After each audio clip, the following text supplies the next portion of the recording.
किसी चीज से हर एक चीज तक घर कैसा होना चाहिए, कहाँ पर क्या रखना चाहिए, तो मैं नहीं जानता। इन दिनों ये सब खत्म हो रहा है। हम मॉडर्न एस्थेटिक्स को अपना रहे हैं।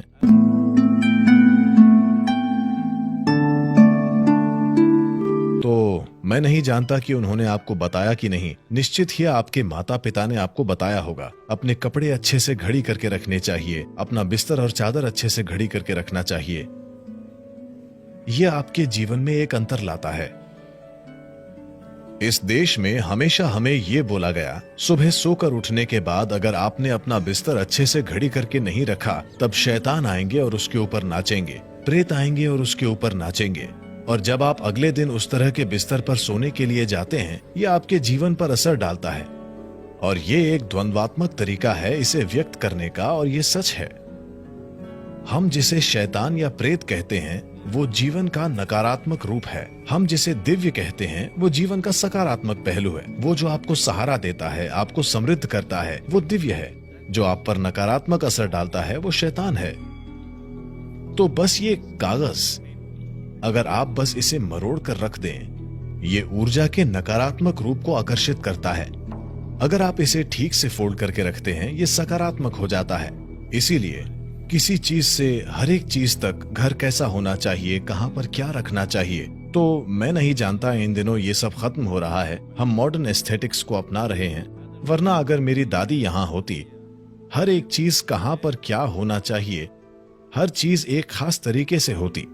अगर आप घर में जाएं तो शायद आप देखेंगे, अगर आपकी माँ एक पारंपरिक माहौल से आई हैं, अगर आप रसोई में जाएंगे, हमेशा नमक और इमली एक साथ रखे होंगे, कभी भी अलग नहीं होंगे। क्या आप ये जानते हैं? क्या ऐसा है? ये अभी तक कायम है। हाँ, ये सारी जागरूकता दुर्भाग्य से बस परंपरा बन गई। ये सुंदर है कि ये एक परंपरा बन गई, लेकिन लोगों को जरूरी समझ दिए बिना ऐसा क्यों?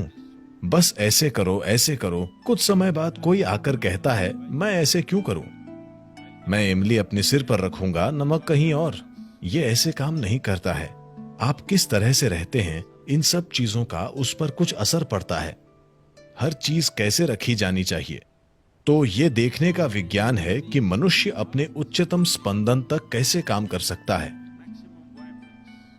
इस देश का एक सामान्य किसान भी इसके बारे में जानता है। इसके बारे में जाने बिना वो बौद्धिक रूप से या चेतना से इस बारे में नहीं जानता, लेकिन वो जानता है कि इसे ऐसे करना चाहिए, क्योंकि योग की पूरी प्रणाली एक सांस्कृतिक फॉर्मेट में बनाई गई और लोगों को दी गई थी, क्योंकि लोगों ने इस धरती के हर मनुष्य को हर पहलू सिखा पाने की अव्यावहारिकता देख ली थी।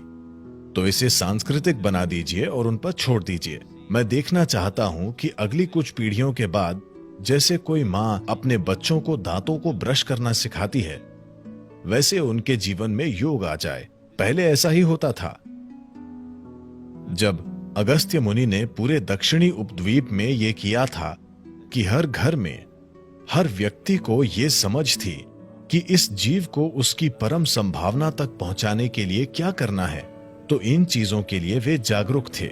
इस तरह की आसान चीजें, आप में से कई लोग जो 6 महीनों से आसनों का अभ्यास कर रहे हैं, आप इसे अनुभव कर सकते हैं। आप 2 शर्ट लीजिए, ठीक है, दोनों धुली हुई साफ शर्ट्स। एक को गोल मोल कीजिए और इसे 3 दिन के लिए रखिए। दूसरी सफाई से फोल्ड करके वहां रखिए।